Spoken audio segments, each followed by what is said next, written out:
I'm very happy to present you the third Florian in the room. As you notice, there are a lot of Florians that are dealing with interactive documentary. It has nothing to do with the name. It's more that Florian was really a popular name, I would say, in the 70s. Yes. Okay, Florian Mundhenke works for several years now on the topic of interactive documentary, as well as on the topic on virtual reality and documentary. Florian is, since last year, temporary professor for media studies at the Friedrich-Alexander University Erlangen-Nuremberg, and was before that associate professor for cultural and media studies at the Institute for Modern Languages and Cultural Studies at University of Alberta in Canada.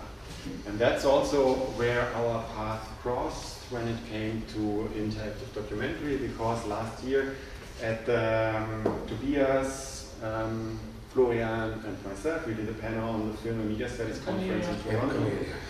Cornelia as well. Cornelia as well, I'm so sorry. Online. Yeah. Sorry. Okay, and it was an interactive documentary, panel on interactive documentary, and Florian was there as well presenting on virtual reality films as interactive documentaries. And just a short mention that before his stay in Canada, he was temporary professor for media studies and media culture at the University of Leipzig and senior lecturer at the Institute for Media Communication at University of Hamburg. There are also paths that cross between Thomas and Florian, for example. And yeah, now it's your turn, and can't wait to hear what you have to say about interactivity experience and experiential performance in documentary virtual reality. Thank you very much also for inviting me and now closing the door today for this row of really interesting presentations. So I will really pick up the thread Philip already has proposed in his talk, and will focus on virtual reality documentary, but really going into the direction of interactivity in VR, which is not necessarily the only way to make documentary VR, because we have a lot of also just VR films that can be documentary where you have no possibility of interaction. So I will give you a few examples. Always easier to speak about the topic with some something visual that you have in mind when I come back to my theory. In the third part, and I will speak about laboratory and experiment in conjunction with VR, about experience and interactivity, and come to the conclusion. I left out the ethics part that was announced in the abstract, because I thought it's too stretched, too long then, and it's a very interesting topic as well, but maybe I can take this up in a different context, or we can talk about it afterwards. So we see that the possibility of immersion, especially concerning the reflection of real life scenarios, let's call it that way. So everything that was even before documentary film emerged, and then all the digital possibilities we have today, was already some telos, some idea that was around. For example, in Charles Wheatstone's stereoscopic images used for photographic means, as you can see here on the left, or what popularly is called the diorama, usually used in the context of galleries and museums.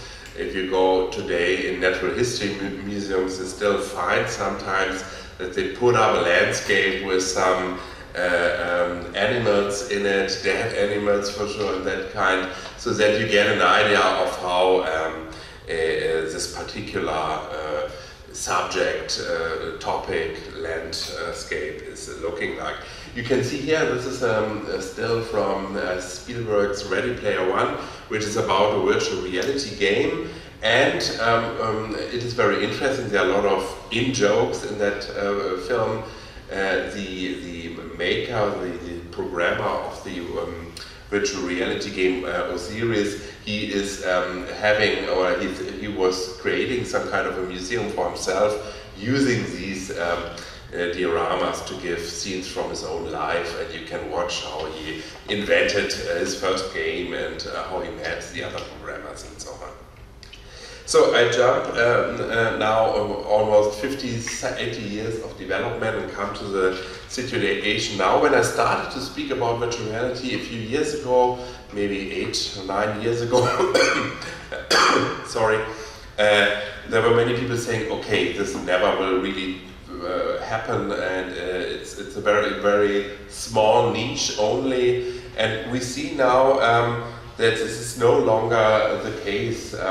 It already started in 2016 with the HTC Vive, and then we have the different Oculus headsets, and now MetaQuest, and just a few days ago Apple released the Vision Pro. So we see that there is some kind of a consumer market, and that people buy this stuff and use them at home. So it is not just something fantastic that probably might happen in the future or not. We see that the market that we have is dominated by games. As you probably know, Steam is one platform where you can distribution service where you can download games. These are the most successful games in 2022, and you see the genres are not so different from any other computer game publications that you have in the non-VR sphere.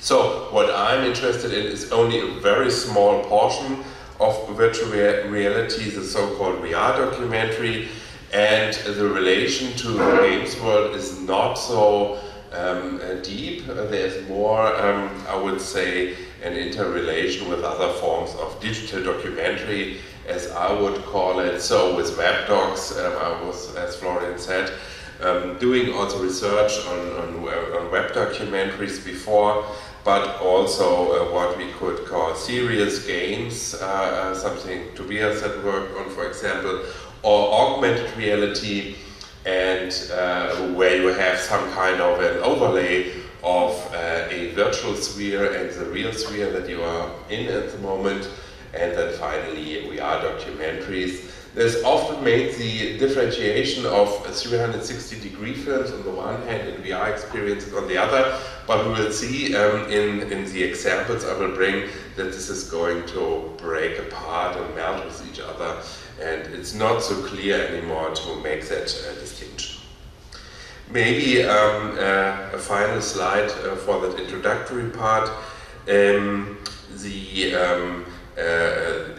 You could say the development, the heritage of virtual reality documentaries both comes from the long tradition of documentary film, as I would say, especially the aspect that you have some kind of an artistic voice. That is also the difference to VR projects where you just can walk at a beach and see how the beach looks, which is not really a documentary then, it is just an impression of what it might look like.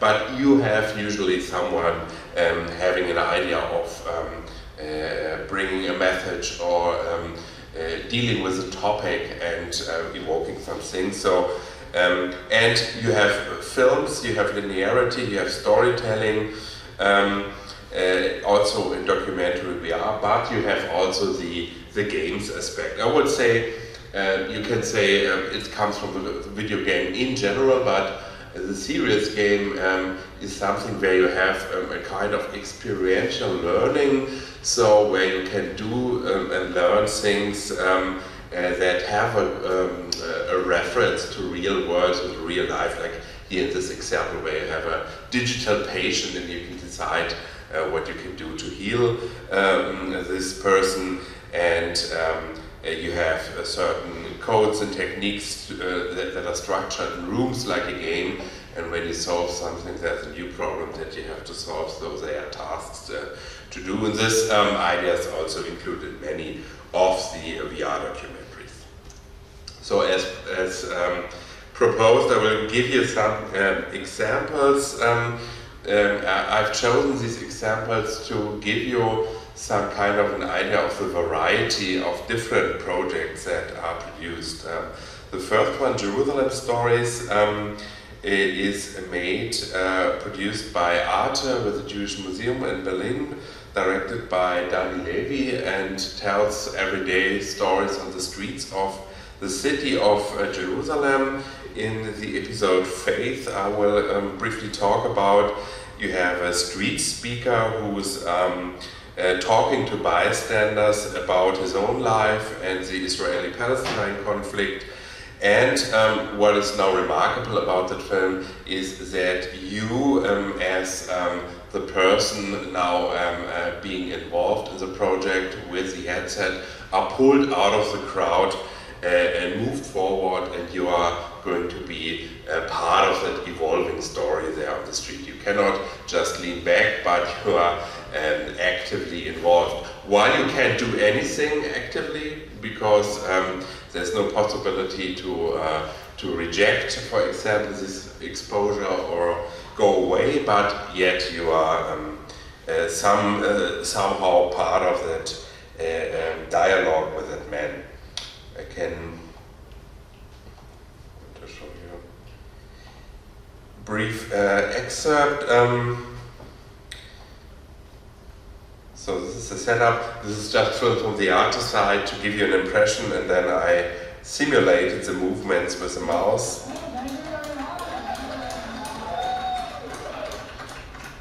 you're clapping, but this guy, I don't think he likes me. What then? You don't like me? You don't like what I'm saying? Come on, say something. He's silent. When my wife is silent, I know I'm in trouble. Come on, come to me, come, my friend. Come. Oh, come, don't be shy. Give him back.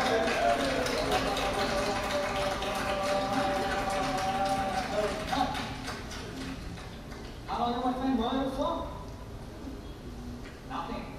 What, no English? Come on, talk to me. Where are you from? Where are your passport? Shh, where? I can't believe I could choose any one of you amazing people like I choose the only one who is mute. Oh, no, I don't know. Oh, German. Oh my God, he's German. You German, corrector, he's a German, yeah. No hard feeling, my friend. No hard feeling, we love you, you're a good German. We're good people, we're good in that. So it plays already with the things that you can expect, because this was installed in Berlin in the Jewish Museum, so a lot of people who are German, and you cannot interact, so you cannot speak, you cannot answer, do anything, so this is part of the story already. Then the second project, I don't show you a clip about this to have some more time for the theory later, is 4 Feet Blind Date, which I also find very interesting, because this is not a first-person story, but you are more a watcher, a bystander, and witnessing the story of Juana, who is sitting in a wheelchair and makes her first steps in dating, meeting a young man. And you experience, as you can see on the right above, this little story sitting in a wheelchair yourself, and you get kind of a feeling of how different your world is, how you perceive the world as Juana is doing it. Again, there is no interactivity here, so you can just watch what's going on. There are 4 or 5 scenes in the film, but you are very close to what is going on, and there's a little outcome at the end where she really meets one boy that she has written with before. Then I come to this project, Manic We Are by Kalina Bertin, the French project. Again, different, because this, as you can see, is not made with film but computer generated. You have a little room, a study room or living room, And now you can really interact also with the material there, so you can look at the Polaroid images, for example, or listening to a record, or look at the diary that's on the table. I can give you a brief impression of that. I don't need the sound necessarily for this. And we hear the testimonials of two of her siblings who are affected by the bipolar disorder, manic depression, and there is some kind of a possibility of witnessing how your perception of reality changes under the different phases of that particular illness. And again, here the interactivity is a very low threshold interactivity, so to say. So if you don't take any photos or don't look at the diary, it's still going on, moving on. So it's not necessary to interact, but still you can. And there are also some prompts, as you can see, where to go and where you can do something. The final project now, as you maybe already saw, is the most interactive of these projects. It's the Holy City, made in 2020. It's also the longest one, it's almost 30 minutes. It's again filmed in Jerusalem, and the idea of the two filmmakers was to make some to let the user experience different aspects of the religions in the city. The whole thing, which is also the only project available on Steam, is structured like a game. So you actually have to do something that the next level, the next room, the next chapter, so to say, opens. And if you don't do anything, it won't move on, and you are stuck at that point. Which makes it also a bit difficult, especially if you are not used to interactivity, but I think it's interesting because you're really getting part of the story. So it begins with where you can look at the different places that you will visit. And this app really tries to show just the history of these people trying to live together within these city walls, and also the commonalities between these groups of people. It does bring a hopeful message for a peaceful coexistence in the city of Jerusalem. But obviously there's conflict, and it's a situation that has not been resolved as of yet. It does paint a somewhat rosy picture, but it's not inaccurate either. So now you're prompted to go in that corner. Locomotion, you only have teleportation. So there is no full locomotion.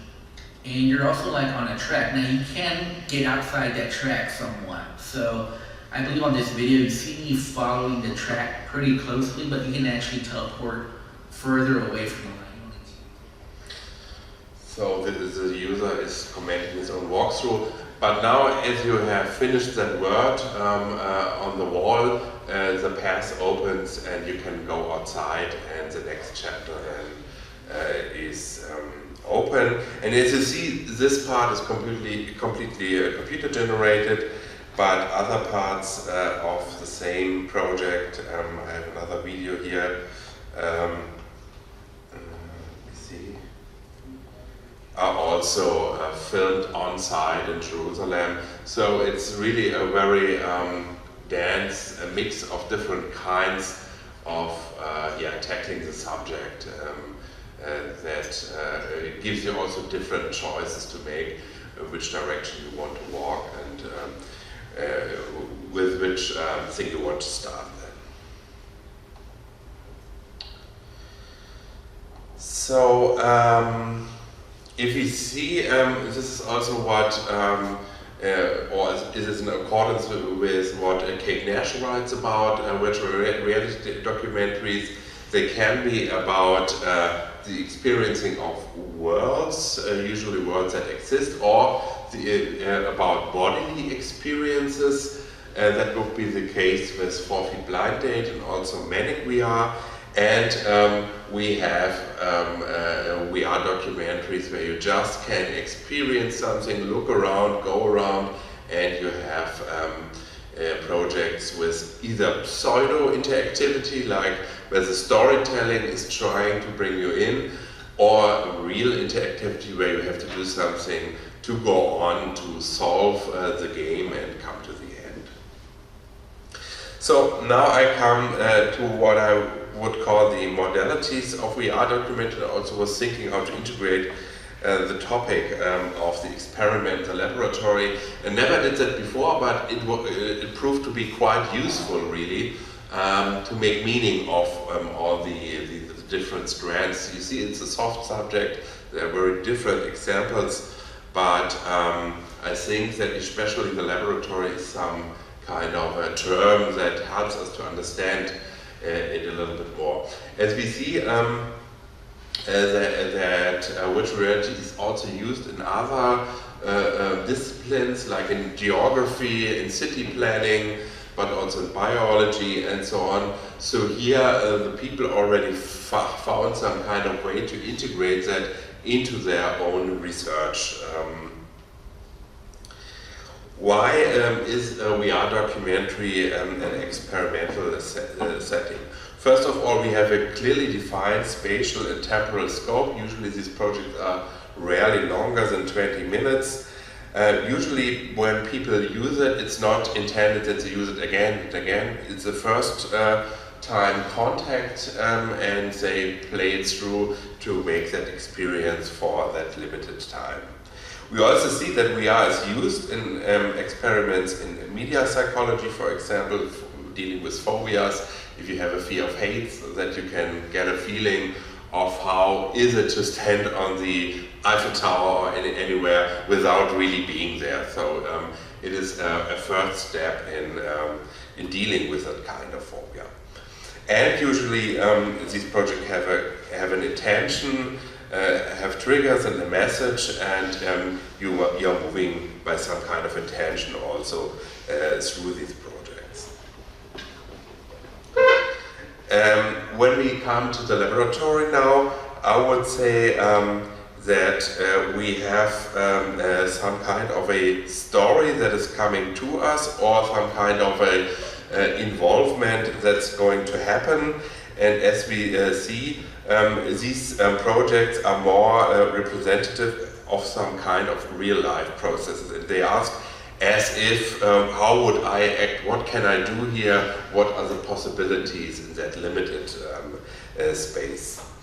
As we see, this cone on the right is taken from Jason Gerald's book on virtual reality, and he calls it the cone of experience, with the levels of abstraction from verbal to pictures to motion pictures and so on to direct experiences. And he's saying, he's not speaking about documentary VR, but about VR in general, that VR is giving us many levels of abstraction, and we see if we have textual, verbal, audiovisual, but also haptic, pneumatic, and interactive elements in the same space, that the involvement is quite different from just watching a film, for example. And we see that also different processes are activated. Some of them overlap with the documentary film, but also go beyond it, like body experiences, empathy, and so on. I think the key to all of this is that you are given some kind of role in that project. And that role is not necessarily always a positive one, because if you're taken by surprise in a way where you are exposed, for example in Jerusalem Stories, there's also a project about where you are going in a Stasi prison in Berlin in the 1980s during the GDR, and you are interviewed by the officers, Stasi officers, and put into jail. And it is not a positive experience, but in that moment you know it is not real, but it's happening directly in front of you, and you get some kind of an idea of how it might have felt at that time. So Mel Slater, you probably know his research. He has written quite a lot about how users interact in virtual reality spaces. He's saying it is not about the perfect resolution of the images or the perfect plausible world building alone, but one of the most important aspects is really giving the user and his body, her body a role, and this is something that cannot be omitted. And we see that this is happening in the project I have briefly shown you, either by interaction, that you have some kind of a gameplay element where I can use my eyes, my hands, also my feet. I was in Prague in November, and there was also a Zipzine conference, a big exhibition of new VR projects, and a lot of them were really also working with full body interaction, where you have some kind of a body suite and also VR shoes, and then you can see your whole body and do something and interact. Or you become part of the storytelling, which is then more pseudo-interactive, where you are having a role in the story. There are 3 characters, you are one of them, and you are witnessing what the others do and be part of the group, so to say. And we see that this is also sometimes difficult decision of what to do. I felt, especially in the Holy City we are, where you have a lot of different kind of things to do, and the task, for example, in one station, this is the final one, you have a jukebox and you have to select 2 pieces of music that are played, and it's quite difficult to do that. So the low threshold interactions that are pseudo-interactive are sometimes, even for people who have not so much experience with VR, are more easily to access and experience. So you have to find a way that's not too complicated, but still gives you some kind of involvement. So I already come to my conclusion. So I would say that the experimental nature of VR stems from the limitations of scope and the uniqueness of every experience. So as in an experiment, you can make an experiment and then you can do it on the next day another time, but it is not the same what's happening usually. It's very rare that 2 experiments are the same, and this is also going on in VR. And you are trying out certain situations and you test yourself how you relate to the things. Then the second point is that you need to have some kind of setting, interesting setting, and assign the user some kind of a role in that setting. That can be through direct address, breaking down of the fourth wall, but also by giving you some tasks and solving some things. And I would say that these forms are just evolving, people are trying out, and I also totally agree with Gerald's statement that as many of these levels of abstraction are integrated in a project and are meaningfully integrated, not just put on top of each other, the more the immersion really works for the single user, because you have different things of looking at text, looking at images, looking at moving images, and doing things where you forget that you're just wearing a headset and you are just only in an artificial world for that moment. Because you're so involved, you're not thinking about that. Yes, these are my sources. Thank you very much for listening to me.